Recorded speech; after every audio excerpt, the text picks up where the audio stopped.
여러분 안녕하십니까. 2021년 변액보험판매관리사 자격시험 대비 함정을 찾아라. 여러분과 함께할 내어머니 김문성입니다.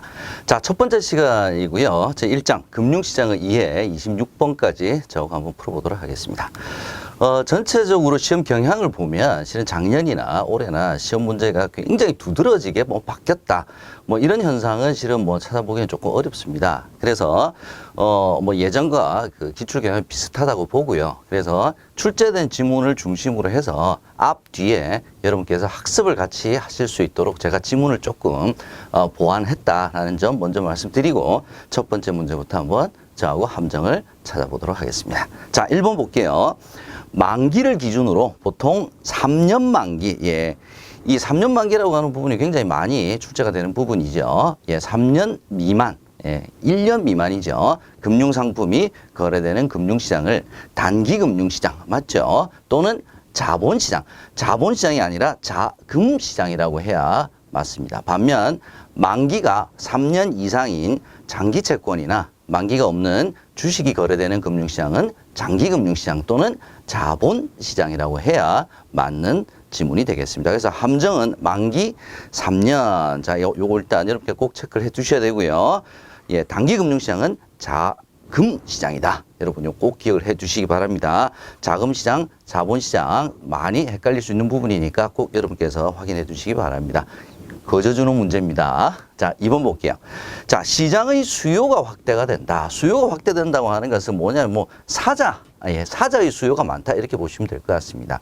물건을 만들어도 잘 팔린다는 뜻이고요. 경기가 상승한다는 것을 의미합니다. 이렇게 경기가 상승하게 되면 남의 돈 빌려서라도 공장 짓고 물건 만들면 잘 팔린다는 얘기겠죠. 그러면 투자 수익이 높아지기 때문에 서로 돈을 빌리려고 하겠죠. 그러면 금리는 어떻게 될까요?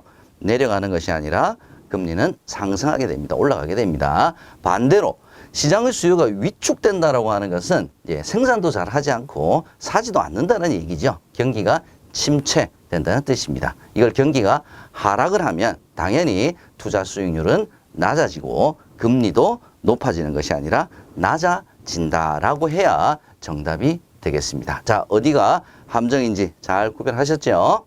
세 번째 문제 한번 보겠습니다.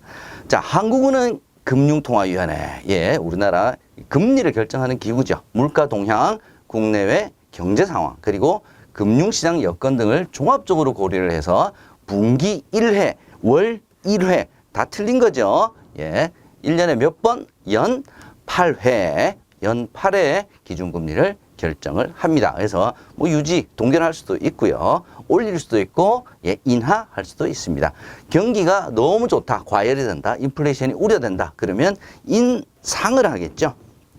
경기가 너무 안 좋다, 좀 일으켜야 되겠다, 진작시켜야 되겠다. 금리를 인하합니다. 그래서 남의 돈 빌리는 거, 대출금리죠,를 낮게 해줌으로써 남의 돈 빌려서라도 좀 써라. 이렇게 되는 거죠. 그래서 인하합니다. 그래서 경기가 안 좋으면 인하, 경기가 좋으면 인상하게 된다라는 점 여러분께서 알아두시면 좋겠습니다. 4번 문제 보겠습니다. 금리 수준을 비교를 하기 위해서 특히 투자 상품인 경우에는요, 실질금리를 비교하는 것이 아니죠. 실효금리를, 이자 계산법 복리냐 달리냐, 그 다음에 세전이냐 세후냐에 따라서 실효 금리가 달라지는 거죠. 똑같은 2%다, 똑같은 3%라고 해서 같은 금리가 아닙니다. 그래서 실효 금리를 계산을 해야 됩니다. 투자 상품일 경우에는 실질 수익률이 아니라 실효 수익률을 비교를 해서 선택을 해야 됩니다. 자, 여기서 하나 더요. 실질 금리도 굉장히 시험 문제 많이 나오죠. 실질 금리는 뭘 뜻하는 거냐, 무엇을 고려했냐 하지 않았느냐, 여기 시험 문제 많이 나오죠. 뭡니까? 실질 금리는 물가 상승률을 고려했냐 하지 않았느냐를 가지고 실질금리, 명목금리로 구별이 된다는 점 같이 여러분께서 알아두시면 좋겠습니다. 자, 다음 5번 문제 한번 보겠습니다. 5번 문제는 투자중개업이란 누구의 명의로 하든지 자기의 계산으로 금융투자 상품의 매도 매수, 그 중개나 청의 권유 등등을 영업으로 하는 것을 말한다. 자, 여기서 어떤 게 가장 키워드냐? 자기의 계산. 자, 자기의 계산이라는 말을 먼저 한번 우리가 생각해 보면, 어떤 매매를 할 때, 이익이 나든 손실이 나든 모든 것을 자기의 책임으로, 어떤 행위를 하는 것을 자기 계산이다. 이렇게 얘기를 합니다. 자, 그러면 우리 금융투자업자의 주요 업무, 우리 5가지 있었죠. 예, 투자 매매, 중개, 신탁, 뭐, 일임, 뭐 이런 게 있었습니다. 그죠? 그 중에서 투자 중개업이라고 하는 것은 누구의 명의로 하든 자기의 계산이 아니라 타인의 계산으로 매도, 매수, 청약의 권유, 승낙, 발행 뭐 이런 것을 하는 거죠. 그래서 투자 중개는 타인의 계산, 자기의 계산은 투자 매매업. 자, 이 2가지가 많이 헷갈릴 수 있기 때문에 여러분께서 꼭 구별을 해 두셔야 될 부분이 되겠습니다. 자, 다음 6번 보겠습니다. ETF네요. 상장지수 집합투자기구는 하나의 이 인덱스 펀드 일종이죠. 인덱스 펀드 일종이죠. 그래서 거의 이제 운용하는 것도 비슷합니다. 그러면 인덱스 펀드 ETF는 뭐가 다르냐? 펀드의 설정 및 환매를 통해서 투자하는 펀드 상품이냐? 아니면 주식처럼 거래소에 상장을 시켜서 사고팔고를 자유롭게 할 수 있는 거냐? 그 차이를 얘기합니다. 자, ETF는 시험 문제에 굉장히 최근에 자주 출제가 되는 부분이니까 여러분께서 ETF와 인덱스 펀드 꼭 구별을 해 주시기 바랍니다. 다음 7번 보겠습니다. 투자 신탁, 투자 신탁이 있었고 투자 회사 뮤추얼 펀드가 있었죠. 그래서 투자자의 법적 지위는 주주가 아니라 수익자죠. 예, 이게 펀드 자체가 하나의 회사의 구조냐? 회사의 구조면 주주가 되는 거고요. 하나의 금융상품의 형태인 수익증권 투자 신탁의 경우에는 수익자가 법적 지위가 되겠습니다. 자, 다음 8번 보겠습니다. 주식 발행으로 조달된 자금은 주식회사가 뭐 여러 가지 형태로 자금을 조달할 수 있죠. 그 중에서도 증자인 경우에는 주식 발행을 통해서 조달된 자금은 타인 자본이 아니라 자기 자본이죠. 타인 자본 주로 어떤 거냐면 대출을 통해서 빌려온 거죠. 빌리면 어떻게 됩니까? 갚아야 되는 거죠. 그래서 타인 자본이라고 하는 거고요. 자기 자본을 갚지는 않죠. 그죠? 주식으로 발행된, 주식 발행으로 조달된 자금은 자기 자본으로서 기업의 재무 구조를 개선시킵니다. 갚을 필요가 없으니까 상환의 필요성이 없습니다. 자기 자본이니까.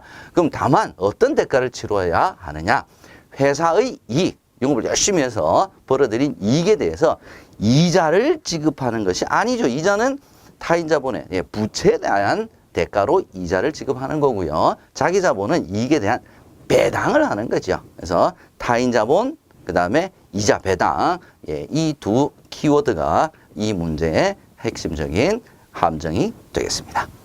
자, 다음 9번 보겠습니다. 기업 공개. 기업 공개는 뭡니까? 그 기업의 내용을 온 세상에 다 오픈하는 거죠. 오픈하는 거. 왜 오픈하는 거죠? 회사의 내용을 투명하게 오픈함으로써 외부 투자자의 투자 자금을 쉽게 좀 조달을 하겠다. 그동안은 이제 처음에 설립되었을 때는 뭐 가족 회사 같이 이렇게 자기네들끼리 하다가 이제 공인된 회사로서의 이제 비로소 주식 회사로서의 체계를 갖췄다라고 하는 것을 어떻게 보면 만방에 알리는 그런 의미가 있겠죠. 그래서 한국거래소와 같은 공인된 거래소에서 증권 거래가 될 수 있도록 사고 팔 수 있도록 하는 것은 기업 공개가 아니라 상장을 얘기를 하는 거죠. 그래서 기업 공개 의미는 다릅니다. 그래서 이 기업 단위로 이루어지는 반면 기업 공개 자체는 기업 단위죠. 상장은 증권 종목별로 이루어지는 것이 맞습니다. 자, 계속 한번 제가 질문 보죠. 상장은 일정한 기준에 따라 다수의 투자자에게 주식을 분산하는 거. 기업의 내용을 공개를 하고 많은 소액 주주수를 확보함으로써 실은 어떻게 보면 대주주를 견제할 수 있도록 만들기 위해서 여러 투자자에게, 다수의 투자자에게 주식을 분산하는 것이 바로 기업 공개를 얘기를 하는 거죠. 상장은 거래소에서 사고 팔 수 있도록, 매매가 될 수 있도록 하는 거. 이 2가지 개념이 서로 바뀌어서 지금 지문에서 설명하고 있습니다.